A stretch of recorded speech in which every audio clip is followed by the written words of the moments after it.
25 training से ज्यादा all over India में मैंने प्रोडक्ट ट्रेनिंग की है। Well heart. अब कुछ लोग इसकी स्पेलिंग को नोटिस कर रहे होंगे कि इसकी स्पेलिंग में ई क्यों नहीं है। हमने well L well W well का लिखा है और HEART नहीं लिखा है। We have written HART। Why we have written HART? इसके पीछे एक चीज है। आपने एक चीज सुनी होगी जिसको हम हिंदी में कहते हैं हिरन और इंग्लिश में कहते हैं डियर। हिरन जो होता है वो बहुत तेज दौड़ता है और जो हिरन होता है वो बहुत एक्टिव होता है। तो इंग्लिश में हिरन को, जो मेल हिरन होता है, उसको हम HART कहते हैं। इसलिए हमारे प्रोडक्ट का नाम HART रखा गया। एक ऐसा प्रोडक्ट जो आपके दिल को, आपके जो हार्ट है उसको एक्टिव रखेगा, दौड़ता रखेगा, अच्छा रखता है, काम करते रहेगा। इसलिए इसका नाम हमने वेल हार्ट रखा गया। अब अगर हार्ट की हम बात करें तो हार्ट हमारी बॉडी में एक ही ऑर्गन होता है, एक ही होता है, जिसको हम पंपिंग ऑर्गन कहते हैं। हार्ट जो होता है वो हमारी बॉडी में पंप करने का काम करता है। और कहते हैं कि आपकी दोनों मुट्ठियों को अगर आप ऐसे मिला लेंगे तो वो हमारे हार्ट का एक साइज होता है। बहुत छोटा होता है हमारा हार्ट, इसलिए हार्ट पे एक लाइन बोली जाती है, दिल है तो जान है, जान है तो जहान है। हार्ट एक ऐसी चीज होती है जो दिन भर में 1 लाख से ज्यादा बार वो धड़कता है और 1 मिनट में 60 से 80 बार, 60 to 80 टाइम्स वो धड़कता है। आपको एक इंटरेस्टिंग चीज बताऊं, हार्ट जो है हमारा वो दिन भर में 2000 गैलन वो जो खून है उसको पंप करने में मदद करता है। तो आप ये सोच लीजिए हमारी बॉडी में 5 से 6 लीटर खून होता है, उसको कितनी बार वो पंप करता होगा, तब जाकर 2000 लीटर गैलन ये पंप करता है ब्लड। मतलब क्या है कहने का, एक छोटा सा हार्ट है जो इतने सारे काम करता है। तो अगर बात करें तो इसका खास ख्याल रखना बहुत ज्यादा जरूरी है, क्योंकि अगर सिंपल सी चीज है, हार्ट को हम एक मसल भी, हार्ट एक मस्कुलर ऑर्गन होता है, मतलब ये मांसपेशियों से बना है। और ये कब से धड़क रहा है? जब से हम अपनी माँ के वुम्ब में है, जब से हम अपनी माँ के गर्भ में, तब से ये हार्ट धड़कना स्टार्ट हो जाता है और जब तक इस दुनिया में तब तक धड़कता है। हमारी बॉडी के बहुत सारे ऑर्गन्स तो रेस्ट भी लेते हैं, लेकिन यही एक ऑर्गन है जो रेस्ट नहीं लेता है। तो इसका खास अटेंशन देना, इसको खास ध्यान देना बहुत ज्यादा जरूरी है। लेकिन अगर बात करें, हमने एक मूवी का टॉपिक देखा है, दिल चाहता है, लेकिन एक्चुअल में हमारा दिल क्या चाहता है? एक्चुअल में अगर बात करें तो दिल जो है वो 5 चीजों की जरूरत होती है उसको। अगर हम इन 5 चीजों को फुलफिल करते रहेंगे, इसकी 5 जरूरतों को पूरा करते रहेंगे, तो अपने हार्ट को प्रिवेंट कर सकते हैं। हमने ट्रेनिंग में हमेशा जो टॉपिक्स थे बस उस पर बात किया था। आज हम थोड़ा सा डिटेल में जाकर बात करेंगे। तो आज थोड़ा कुछ ऐसी चीजें थोड़ा डिटेल में जाकर बात करेंगे, तो थोड़ा ध्यान से समझिएगा, क्योंकि आज कुछ मेडिकल के ऐसे भी शब्द आने वाले हैं, लेकिन मैं कोशिश करूंगी एकदम सिंपल से सिंपल लैंग्वेज में आपको मैं समझाऊं। तो पहली जरूरत क्या है? उसकी मांसपेशियां मजबूत होनी चाहिए। कैसे होंगी वो सब अभी मैं डिटेल में जाकर बात करूंगी। दूसरा होता है उसकी जो ब्लड वेसल्स है, जो जिसमें खून जा रहा है, जो नलियां है खून की, जो हमारे ब्लड वेसल्स हैं, उनमें कोई क्लॉगिंग या कोई भी चीजें ब्लॉक नहीं होनी चाहिए, ब्लॉकेज नहीं होना चाहिए। तीसरा, उसके जो ब्लड वेसल्स है वो मजबूत होने चाहिए, इलास्टिसिटी मेंटेन होनी चाहिए, मतलब लचीलापन मेंटेन होना चाहिए। बॉडी के हर एक भाग में प्रॉपरली खून पहुंचना चाहिए। और पांचवा है, there should be no inflammation, कोई सूजन नहीं होना चाहिए, कोई इन्फ्लेमेशन नहीं होना चाहिए। अब इन 5 पॉइंट्स को भी हम थोड़ा डिटेल में जाकर बात करेंगे, जो हम पहली बार इतना डिटेल में बात कर रहे हैं, तो थोड़ा ध्यान से समझिएगा। सबसे पहला है स्ट्रॉन्ग, जो हार्ट मसल्स है उसको स्ट्रॉन्ग कैसे हम कर सकते हैं, वो कैसे होता है? सबसे पहला, आपकी जो मांसपेशियां हैं हार्ट की, वो स्ट्रॉन्ग तभी होंगी जब उसके हर एक पार्ट में अच्छे से ऑक्सीजन, अच्छे से खाना, अच्छे से न्यूट्रिशन जा पाएगा। और ये सारी चीजें किस तरीके से जाती है? हमारे खून के द्वारा जाती है, खून के थ्रू जाती है। तो हमारा खून हार्ट के हर एक पार्ट में पहुंचेगा तो वहां पे अच्छा खाना, अच्छा ऑक्सीजन वहां पे पहुंचता रहेगा। तो एडिक्वेट ब्लड सप्लाई होनी चाहिए, ऑक्सीजन अच्छे से पहुंचना चाहिए। दूसरी चीज, आपके जो ब्लड वेसल्स है, जैसा आप इस फोटो में देख रहे हैं, एक जो पहला जो नस है उसमें कोई ब्लॉकेज नहीं, लेकिन दूसरे नस में थोड़ा सा ब्लॉकेज हो गया है। तो अगर ब्लॉकेज होने लगेगा तो उस जगह पे अच्छे से खाना नहीं पहुंच पाएगा, न्यूट्रिशन नहीं पहुंच पाएगा, ऑक्सीजन नहीं पहुंच पाएगा, तो वो जो हार्ट के जो उस एरिया है वो थोड़ा कमजोर हो सकता है। तो इसको अगर हम रोकें, अगर हम ब्लॉकेज को रोकें, कम करें, तो हमारे हार्ट के मसल स्ट्रॉन्ग हो सकते हैं। हमारे जो हार्ट के मसल्स है ना, वो एक कार्डियोटोनिक एक्टिविटी करते हैं, आपके हार्ट के मसल्स बीट करते रहते हैं। जब आप नॉर्मल रहते हैं, जब आपका मन शांत रहता है, तो वो नॉर्मल हार्ट बीट रहती है। जैसे आप इस फोटो में देख रहे हैं, नीचे 2 हार्ट की फोटो है। एक नॉर्मल हार्ट बीट है जब हम नॉर्मल रहते हैं, लेकिन हमें जब स्ट्रेस में रहते हैं, कुछ भी ऐसा रहता है, तो हमारे हार्ट की जो बीट होती है वो तेज हो जाती है। इसलिए अगर आपका दिमाग शांत है, आप स्ट्रेस फ्री लाइफ कर रहे हैं, अगर आप ज्यादा ही स्ट्रेसफुल लाइफ में हैं, तो आपके हार्ट पे भी इसीलिए बुरा असर पड़ता है, क्योंकि उसकी हार्ट बीट तेज हो जाती है और बहुत सारे और भी इसके प्रॉब्लम्स होना स्टार्ट हो जाती है। तो अगर अब बात करें तो ये बहुत सारी चीजें हैं जिससे हम अपने हार्ट के मसल्स को स्ट्रॉन्ग कर सकते हैं, क्योंकि जैसा आप सबको पता है हार्ट एक मसल है। हम अपने बॉडी के बहुत सारे मसल को टोन करते हैं, एक्सरसाइज करते हैं, तो हार्ट के मसल्स भी अगर वेल टोन्ड होंगे तो आपकी जो हार्ट की मांसपेशियां है वो अच्छे से बीट होंगी और बहुत सारे आपको बीमारियां होने से वो बचाने में हेल्प करती है। बात करें, दूसरा है कि क्लॉगिंग नहीं होना चाहिए, आपकी जो नसें हैं उसमें ब्लॉकेज नहीं होना चाहिए, उसको हम कैसे रोक सकते हैं? तो पहला है आपका लिपिड प्रोफाइल जो है वो हेल्दी होना चाहिए। अब आप ये चीज याद रखिएगा, यहाँ पे आप एक वर्ड नोट कर सकते हैं, लिपिड प्रोफाइल।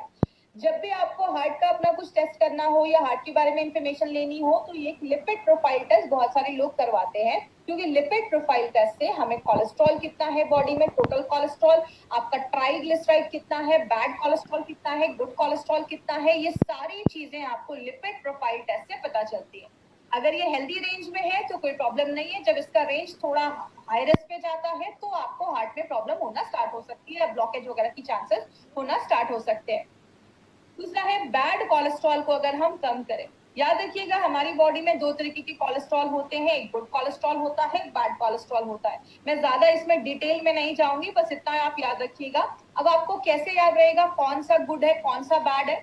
LDL उसको हम बैड कोलेस्ट्रॉल कहते हैं। LDL, L मतलब होता है लो, इसका एक्चुअली फुल फॉर्म होता है लो डेंसिटी लाइपोप्रोटीन, लेकिन आपको इतना याद रखने की जरूरत नहीं है। LDL में L आप याद रखिए, L का मतलब होता है लो, लो मतलब खराब, मतलब बुरा कोलेस्ट्रॉल। गुड कोलेस्ट्रॉल में HDL, H मतलब हाई, मतलब अच्छा स्टैंडर्ड है, मतलब अच्छा कोलेस्ट्रॉल है। तो जब भी आप LDL देखेंगे तो आप समझ जाइए कि ये बैड कोलेस्ट्रॉल को बता रहा है। तो हम अगर अपने बैड कोलेस्ट्रॉल को कम करें, अच्छा इसको गुड या बैड क्यों बोला जाता है? सिंपल सी एक चीज याद रखिएगा, गुड कोलेस्ट्रॉल जो हमारा HDL है ना, वो क्या करता है आपके बॉडी में जो एक्स्ट्रा कोलेस्ट्रॉल है या खराब कोलेस्ट्रॉल है वो आपके लिवर तक लेकर जाने में मदद करता है और लिवर से वो हमारी बॉडी से बाहर निकल जाता है। तो वो आपकी बॉडी के लिए एक अच्छा काम कर रहा है, जो खराब चीज है उसको लिवर तक लेकर जा रहा है और आपकी बॉडी को हार्ट अटैक जैसी प्रॉब्लम से बचा रहा है, इसलिए उसको गुड कोलेस्ट्रॉल बोलते हैं। लेकिन जब बॉडी में बैड कोलेस्ट्रॉल बढ़ जाता है तो ये क्या करता है, कोलेस्ट्रॉल को आपके आर्टरीज में, आपके जो नसों है उसमें लेकर जाने का काम करता है, जो आगे चल के ब्लॉकेज वगैरह बढ़ाने में मदद करता है। तो ये आपकी बॉडी के लिए बुरा काम कर रहा है, इसको बैड कोलेस्ट्रॉल हम कहते हैं। इंडियंस में एक प्रॉब्लम ज्यादा देखी जाती है जिसको हम ट्राइग्लिसराइड की प्रॉब्लम कहते हैं। इंडियंस में हार्ट अटैक का बहुत बड़ा कारण ये ट्राइग्लिसराइड की प्रॉब्लम की वजह से होता है। ये भी एक तरीके का फैट होता है। कहते हैं इंडियंस में ये प्रॉब्लम क्यों है, उसमें हमारे मेथड ऑफ कुकिंग, हम अपने खाने में ज्यादा ऑयल यूज करते हैं। हर दिन हमारे हर एक चीज के हर एक आइटम में हमें ऑयल यूज करना जरूरी होता है। तो ज्यादा जब हम ऐसी ऑयल यूज करते हैं, ज्यादा हम सैचुरेटेड फैट खाते हैं, इसका मतलब ऐसा कोई चीज आपके रूम टेम्परेचर पे जमा हो, जैसे ज्यादा घी, ज्यादा बटर, ये सब चीजें जब हम ज्यादा खाते हैं तो बहुत सारे लोगों में ट्राइग्लिसराइड का जब लेवल ज्यादा बढ़ता है तो वो भी हार्ट अटैक जैसी प्रॉब्लम्स को, आगे हार्ट प्रॉब्लम्स को लेकर आता है। तो इंडियंस में ये प्रॉब्लम ज्यादा देखी जाती है। और लास्ट में अगर हम बात करें, एक और यहाँ पे एक शब्द आपको दिख रहा होगा, प्लेटलेट्स, एग्रीगेशन ऑफ प्लेटलेट्स। इसका मतलब क्या है? हमारे खून में तीन चीजें होती है, हम सबको पता है, RBC रेड ब्लड सेल्स जो खून में जो हमारा हेमोग्लोबिन है, दूसरा है WBC जो लड़ने का काम करता है, सिपाही जैसे होते हैं, सोल्जर्स जैसे होते हैं, और तीसरी एक चीज होती है प्लेटलेट्स। जब भी आपको कोई कट लग जाता है, खून निकल रहा है, खून को बंद करने का काम ये प्लेटलेट्स करते हैं। तो होता क्या है, आपकी जो नसें हैं, आप फोटो में देखिए, जो नसें हैं उसमें प्लेटलेट जमना स्टार्ट हो जाता है। तो प्लेटलेट जब जमने लगता है तो आगे चल के ब्लॉकेज होने लगता है। इसीलिए हमारी बॉडी को अगर हम नेचुरल प्लेटलेट एग्रीगेशन इनहिबिटर, जिसको हम PAI कहते हैं, अगर हम वो प्रोवाइड करें तो ये ब्लॉकेज से भी हम बच सकते हैं। जैसे कि एग्जाम्पल, प्लेटलेट एग्रीगेशन का मतलब जमा होना और इनहिबिटर का मतलब रोकना। कोई ऐसी चीज जो आपके प्लेटलेट को जमा होने से अगर रोकती है तो वो नेचुरल तरीके से आपके ब्लड, जो आपका जो ब्लॉकेज वगैरह है उसको हम रोक सकते हैं। तो ये कुछ तरीके हैं जिससे हम अपने जो ब्लॉकेज है उसको कम कर सकते हैं। लिपिड प्रोफाइल को हेल्दी रखना है, बैड कोलेस्ट्रॉल को कम करना है, ज्यादा ऑयली चीजें नहीं खानी है, और कोई ऐसी चीज जो आपके प्लेटलेट को जमने से रोके। अब जो तीसरी चीज है उसको हम कहते हैं, आपकी जो नसें हैं वो स्ट्रांग होनी चाहिए, मजबूत होनी चाहिए, क्योंकि आपको पता है हमारी बॉडी में बहुत सारी नसें होती हैं। कहते हैं 72,000 से ज्यादा हमारी बॉडी में नसें होती हैं, और लगभग तीन तरीके की नसें देखी जाती हैं। लेकिन बोला जाता है ये जो नसें हैं इसका लचीलापन होना जरूरी है। अब जैसे अगर बात करें इसका लचीलापन कब खत्म होता है, इलास्टिसिटी कब खत्म होती है, जब अंदर चीजें जमने लगती है, वो सख्त होने लगती है, कड़ी होने लगती है। तो इसका लचीलापन अगर बरकरार रहेगा, नसों का लचीलापन बरकरार रहने से क्या होता है, आपके शरीर के हर एक भाग में खून पहुंचेगा। इसको अगर हम हार्ट जैसा फोटो में देख रहे हैं, धीरे धीरे उसमें अंदर चीजें पीली पीली जमने लग रही है, मतलब वो जो ब्लड वेसल्स है वो आपका हार्ड होना स्टार्ट हो गया है। और इंडियंस में प्रॉब्लम क्या देखी जाती है, इंडियंस में वेस्टर्न कंट्रीज के हिसाब से जो ब्लड वेसल्स होते हैं, जो खून की नलियां होती है, वो थोड़ी सी नैरो होती है, पतली होती है। इसलिए इंडियंस में ब्लड प्रेशर और अगर बात करें कार्डियक प्रॉब्लम, हार्ट की प्रॉब्लम की केसेस ज्यादा देखे जाते हैं और दूसरी वेस्टर्न कंट्रीज के पॉपुलेशन की कंपैरिजन में, इसीलिए इंडियंस में ये इश्यूज ज्यादा देखा जा रहा है। बात करें चौथा जो तरीका है उसको हम कहते हैं प्रॉपर सर्कुलेशन होना चाहिए। आपकी बॉडी में हर जगह खून का संचरण होना चाहिए, खून पहुंचना चाहिए। कहते हैं 3 तरीके के ब्लड वेसल्स होते हैं हमारी बॉडी में। एक होता है आर्टरीज। आर्टरीज क्या करता है, आपके पूरे शरीर से खून, आपके जो हार्ट से खून लेकर पूरे शरीर में लेकर जाता है। और आर्टरीज के जो खून होते हैं उसमें ऑक्सीजन होता है, मतलब आपने जब सांस लिया ऑक्सीजन हमारे फेफड़ों में गया, फेफड़ों से क्या होता है, वो ऑक्सीजन जो ब्लड होता है वो आपके हार्ट में जाता है, और हार्ट क्या करता है, उस ब्लड को जो ऑक्सीजन वाला है वो पूरे बॉडी में आर्टरीज के द्वारा पहुंचाने का काम करता है। अब आपके जो वेन्स होते हैं, नसें होती है, जैसा आप अपने हाथ में देखेंगे तो आपको अपनी ब्लू ब्लू नसें दिखती हैं आपके हाथ के ऊपर। ये क्या होता है, ये जो कार्बन डाइऑक्साइड हमारी बॉडी में जो बन रहा है, ये नसें वो कार्बन डाइऑक्साइड वाले खून को लेकर आपके फिर से हार्ट की तरफ जाती हैं और फिर वो आपके लंग्स तक पहुंचता है और लंग्स से वो कार्बन डाइऑक्साइड हमारे बॉडी से बाहर निकल जाता है। लेकिन कुछ पतली पतली भी नसें हमारे शरीर में होती है, जैसे आपकी आंख के पास की नसें, हाथ पैर की एंड की नसें में बहुत पतली नसें होती हैं जिनको हम कैपिलरीज भी कहते हैं। ये आपके बाल जितनी पतली नसें होती हैं, तो आप समझ सकते हैं कि इतनी पतली नसें भी हमारी बॉडी में है। तो आपके जो ऐसे जो ऑर्गन है जहां पे बहुत पतली पतली नसें हैं, वहां पे ये जो कैपिलरीज है वो आपका ऑक्सीजन पहुंचाने में मदद करती है और वहां से कार्बन डाइऑक्साइड जो है वो आपके वेन्स तक पहुंचाने में मदद करती है, जिसको हम माइक्रो सर्कुलेशन भी कहते हैं। जैसा आपने ध्यान दिया होगा, अगर आपने ध्यान से सुना होगा, मैंने आयुष श्वास में मुनक्का के ऊपर बात किया था कि मुनक्का हमारी बॉडी में माइक्रो सर्कुलेशन को बढ़ाता है, मतलब आपकी बॉडी के छोटे से छोटे पार्ट में भी ऑक्सीजन, न्यूट्रिशन, खाना पहुंचाने में मदद करता है। तो इसीलिए हमारी अगर कैपिलरीज मजबूत है तो हमारे शरीर के हर एक भाग में ऑक्सीजन पहुंचने में और खाने पहुंचने में प्रॉब्लम नहीं होगी। तो प्रॉपर सर्कुलेशन होना बहुत ज्यादा जरूरी है। अब लास्ट में जो ये टॉपिक है प्रिवेंट इन्फ्लेमेशन, इसके ऊपर थोड़ा सा ध्यान दीजिएगा, उसमें कुछ टेक्निकल वर्ड्स आएंगे लेकिन मैं बहुत सिंपल भाषा में आपको समझाऊंगी, आपको सारे ये शब्द रटने की जरूरत नहीं है। हमारे हार्ट में इन्फ्लेमेशन होता है, इन्फ्लेमेशन का मतलब स्वेलिंग हो गया, इन्फेक्शन हो गया, सूजन हो गया और बहुत सारी प्रॉब्लम्स को लेकर आता है। जैसे एक प्रॉब्लम होती है एंडोकार्डियाटिस, इसमें क्या होता है, इसको मैं आप सिंपल तोड़कर मैं आपको बताती हूँ। मैंने आपको पहले भी बताया था कि जो भी बीमारी जिसके नाम के पीछे आइटिस लगा हो, spondylitis, arthritis, otitis, tonsillitis, gastritis, इसका मतलब क्या होता है, उस एरिया में स्वेलिंग है, इन्फ्लेमेशन है।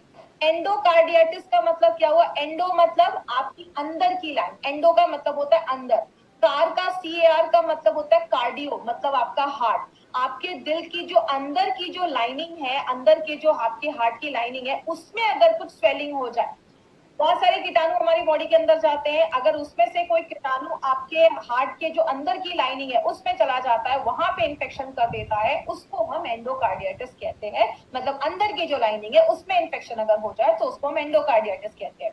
दूसरी चीज, मायोकार्डियाटिस का मतलब क्या होता है, आपकी जो मांसपेशियां हैं, मसल्स जो होते हैं आपके हार्ट की, उसको मेडिकल भाषा में मायोकार्डियम कहते हैं। तो उसमें अगर इन्फ्लेमेशन हो जाए, हार्ट की मांसपेशियों में अगर इन्फ्लेमेशन हो जाए, तो वो भी आगे चलकर, आपको बताए हर साल लाखों लोग इस प्रॉब्लम की वजह से आज मर रहे हैं। और तीसरा होता है पेरिकार्डियाटिस, इसका मतलब क्या होता है, पेरी का मतलब होता है बाहर की जो लाइनिंग होती है, जिसको आप पेरीफेरी भी कह सुना होगा आपने एक वर्ड। पेरीफेरी मतलब बाहर की लाइनिंग। तो हार्ट की जो बाहर की जो लाइनिंग होती है, बाहर के जो टिश्यू होते हैं, उसमें अगर इन्फ्लेमेशन हो जाए, उसमें अगर स्वेलिंग हो जाए, सूजन हो जाए, बैक्टीरिया का इन्फेक्शन हो जाए या कोई भी ऐसी चीजें हो जाए, तो उसको हम पेरिकार्डियटिस कहते हैं, बाहर की चीजों में अगर कुछ इन्फ्लेमेशन हो जाए। तो ये कुछ टेक्निकल वर्ड्स से हमें इतना डिटेल में नहीं आपको याद रखना है, बस आपको मैं सिंपल थोड़ा सा एक्सप्लेन करने के लिए, डिटेल में जाने के लिए आज मैंने ये चीज बताई है। और अगर हम कुछ ऐसी चीजें लेते हैं जो एंटी इंफ्लामेटरी, मतलब अगर स्वेलिंग इन्फेक्शन हो रहा है, उसको बचाने की कोई ऐसी चीज जो नेचुरल तरीके से काम करे, तो आपके हार्ट को अच्छा रखने में मदद करती है। जैसा मैंने आपको बताया, हार्ट बहुत सारे काम करता है, तो उसको हेल्दी रखने में हमें बहुत ज्यादा कुछ मेहनत करनी पड़ेगी। लेकिन बात करें, बहुत सारी चीजें हार्ट को खराब भी करती हैं, जैसे स्ट्रेस एक बहुत बड़ा कारण हो गया, जब हम ज्यादा स्ट्रेस लेते हैं, आपकी लाइफस्टाइल एक बहुत बड़ा कारण हो गया, हमारा खान पान ज्यादा अगर हम बाहर का खा रहे हैं, ज्यादा ऑयली चीजें खा रहे हैं, बटर वगैरह ज्यादा खा रहे हैं, वो भी आपके हार्ट पे असर करता है। जब हम दिन भर में कोई एक्सरसाइज नहीं कर रहे, कुछ काम नहीं कर रहे हैं, जिसको बहुत सारे लोग पोटैटो कैफार्ट सिंड्रोम भी कहते हैं, आप बहुत ज्यादा बैठे हुए हैं, आप कुछ काम नहीं कर रहे हैं, तो ये भी एक इशू लेकर आता है। हेरिडिटी की प्रॉब्लम होती है, खानदानी भी हो सकता है, फैमिली में किसी को हार्ट अटैक की प्रॉब्लम है तो आपको भी हो सकती है। देखिए एक्चुअली मेरे हिसाब से अगर हम बात करें, हम इसमें हमेशा कहते हैं कि खानदानी प्रॉब्लम है, फैमिली में है, तो इसका मतलब ये नहीं है कि आपके दादा परदादा को है, आपके पापा को है तो आपको भी होगा। ये एक्चुअली प्रॉब्लम क्यों होती है, अगर किसी फैमिली में हमेशा से ऑयल ज्यादा खाया जा रहा है तो उसके हर एक जनरेशन को ये प्रॉब्लम होगी। अगर किसी के पापा को ये प्रॉब्लम है, लेकिन जो जनरेशन है वो प्रिकॉशन ले रही है, वो ज्यादा ऑयल नहीं खा रही है, वो एक हेल्दी लाइफस्टाइल मेंटेन कर रही है, तो हम इस हेरिडिटी की चेन को ब्रेक भी कर सकते हैं। तो इसका मतलब ये नहीं कि आपको हार्ट अटैक की प्रॉब्लम पेरेंट्स को है तो आपको 100% होगी, आप उसको प्रिवेंट भी कर सकते हैं। और लास्ट में अगर बात करें एक्सेस ऑफ ट्राइग्लिसराइड, हमने पहले भी बात किया था। ट्राइग्लिसराइड भी एक तरीके का एक फैट है जो हमारी बॉडी में, जब हम ज्यादा ऑयल एक्सेस चीजें ऐसी खाते हैं, तो जो इंडियंस एक बहुत बड़ा रीजन है, तो ये भी एक बहुत बड़ी प्रॉब्लम है। तो इंडियंस में जो मेन प्रॉब्लम है ट्राइग्लिसराइड की, हम आज उस पर काम कर रहे हैं, याद रखिएगा। इसीलिए हमारी कंपनी ने एक नोवेल फॉर्मूला निकाला है, और ऐसा फॉर्मूला आपको मार्केट के किसी भी प्रोडक्ट में नहीं मिलेगा। और उस फॉर्मूले को बताने से पहले एक चीज मैं आपको बताऊं, हम कैसे पता करेंगे कि हमारा जो हार्ट है वो हेल्दी नहीं है। तो कुछ सिम्टम्स आपको मैं स्क्रीन पे दिखा रही हूँ। पहला सिम्टम है शॉर्टनेस ऑफ ब्रेथ, आपको बहुत ज्यादा आपको सांस लेने में प्रॉब्लम देखी जाएगी, आपको चेस्ट पेन होना स्टार्ट हो सकता है, सीने में कभी कभी दर्द स्टार्ट हो सकता है, नोजिया या वॉमिटिंग जैसी प्रॉब्लम हो सकती है, कभी कभी बहुत ज्यादा आपको नोजिया या जी मचलना जिसको हम हिंदी में कहते हैं, या उल्टी जैसी प्रॉब्लम हो रही है, डिजीनेस हो सकता है, कभी कभी चक्कर आ सकता है। हार्ट की जो पेशेंट्स होते हैं, कभी कभी उनको बहुत ज्यादा स्वेटिंग स्टार्ट हो गया है, एंजाइटी होती है, चेस्ट में पेन हो सकता है, ऐसे बहुत सारे सिम्टम्स है। तो आपको कभी भी ऐसा फील होना स्टार्ट हो ना कि शॉर्टनेस ऑफ ब्रेथ है, सांस लेने में तकलीफ हो रही है, थोड़ा सा भी सीढ़ियां चढ़ रहे हैं तो हांफने लग रहे हैं, आप सबसे पहले अपना लिपिड प्रोफाइल टेस्ट जरूर करवाएं। लिपिड प्रोफाइल टेस्ट से आपको पता चलेगा कि कोलेस्ट्रॉल, ट्राइग्लिसराइड, बैड और एचडीएल जो है वो रेंज में है या नहीं। तो ये टेस्ट से हमें ये सारी चीजें पता चलती है। इसीलिए अगर बात करें, हमारी कंपनी ने ये जो नोवेल फॉर्मूला निकाला है, इसमें आपको एक इम्पॉर्टेंट चीज जो याद रखनी है वो है संस्कारित मेथी। अब मेथी हम सबके घरों में यूज हो रहा है, लेकिन ये संस्कारित क्या है? संस्कारित का मतलब होता है पहले मेथी को लिया जाता है, इसको सोक किया जाता है, पानी में सोक करने के बाद इसको छोड़ दिया जाता है बाहर निकाल कर। तो आपने देखा होगा जो हम मूंग या ऐसी कोई चीज स्प्राउट्स को जो हम बहुत दिन तक छोड़ देते हैं, 2-3 दिन तक, तो उसमें अच्छा खासा ना जर्मिनेशन हो जाता है, अंकुर निकल आते हैं। तो वो जो हमारा जर्मिनेटेड जो मेथी होता है उसको फिर ड्राई किया जाता है, पाउडर बनाया जाता है, और वो जो मेथी होता है, इस पूरे प्रोसेस को हम संस्कारित मेथी कहते हैं, जो आपके ट्राइग्लिसराइड के लेवल को कम करता है, आपके डाइजेशन को अच्छा करता है, और एक एंटीऑक्सीडेंट प्रॉपर्टी भी है। दूसरी जो इंपॉर्टेंट चीज है जो एक सिनर्जिस्टिक वे में काम करती है, अर्जुना बार्क और पुष्कर मूल जब एक साथ डाला जाता है, अर्जुन को आपको पता होगा, अर्जुन एक ऐसे वॉरियर थे जिनका कभी कोई जो एरो होता था, जो बाण होता था, कभी मिस नहीं होता। अगर उन्होंने किसी को टारगेट बनाया है तो उस पर हिट करेगा ही करेगा। इसीलिए अर्जुना बार्क जो है वो आपके हार्ट के हेल्थ को अच्छा रखने में मदद करता है। और अर्जुना, इसलिए इसका नाम अर्जुना बार्क रखा गया, क्योंकि अगर इसने हार्ट को टारगेट किया तो हार्ट पे ही जाकर काम करता है और हार्ट को बहुत अच्छा स्ट्रॉन्ग करता है। तो अर्जुना बार्क के साथ जब हम पुष्कर मूल डालते हैं तो आपके मसल्स को स्ट्रॉन्ग करता है, उसको टोन करता है, और आपके जो मांसपेशियां वो अच्छे से धड़कते हैं। दूसरी, इलास्टिसिटी ऑफ ब्लड वेसल को मेंटेन करता है, आपके जो नसें हैं उसके लचीलेपन को मेंटेन करता है। PAI एक्टिविटी का मतलब प्लेटलेट एग्रीगेशन इनहिबिटर, प्लेटलेट के जमने से जो ब्लॉकेज हो रहा था उसको भी रोकने में मदद करता है। याद रखिएगा माइंड, मार्केट में ऐसी बहुत सारी मेडिसिन जो दी जाती है उसके साइड इफेक्ट देखे जाते हैं, और कोलेस्ट्रॉल को कम करने में भी मदद करता है। और लास्ट में हमने 3 जो जड़ी बूटियां इसमें डाली हैं जिसको हम कहते हैं मुनक्का, शतावरी और गुरुची। ये जो 3 चीजें हैं वो क्या करती हैं, बायो एबिलिटी का काम करती है, मतलब और जो हमने जड़ी बूटियां डाली है उसके जो एब्जॉर्प्शन की कैपेसिटी है या बायो एबिलिटी है उसको बढ़ाने में मदद करती है। आयुर्वेदिक टर्म्स में योगवाही जैसा वर्क करती है। आगे बात करें किसको देना है, सबसे पहले जो भी 30 इयर्स के ऊपर है आप उनको ये प्रोडक्ट दे सकते हैं जिनकी एक हेक्टिक लाइफस्टाइल है, या जैसे कभी कभी आपने देखा होगा 25 साल के हैं लेकिन हार्ट अटैक आ गया, 25 साल के हैं लेकिन कार्डियक अरेस्ट हो गया, मतलब एज तो उनकी कम है लेकिन हार्ट की कंडीशन ज्यादा हो गई है। मतलब आपकी जो क्रोनोलॉजिकल एज है, मतलब जो आपका पासपोर्ट पे आपका एज है जिस दिन आप पैदा हुए, जो आपकी एक्चुअल डेट ऑफ बर्थ है। बायोलॉजिकल एज का मतलब कुछ लोगों की एज तो कम होती है लेकिन उनका जो हार्ट का कंडीशन है वो ज्यादा है। ये कारण है आपकी जब अंदर की कोशिकाएं ज्यादा एजिंग ज्यादा होने लगती है उनकी, तो आपका हार्ट जो होता है वो वीक होने लगता है, तो कम एज में ये प्रॉब्लम होने लगती है।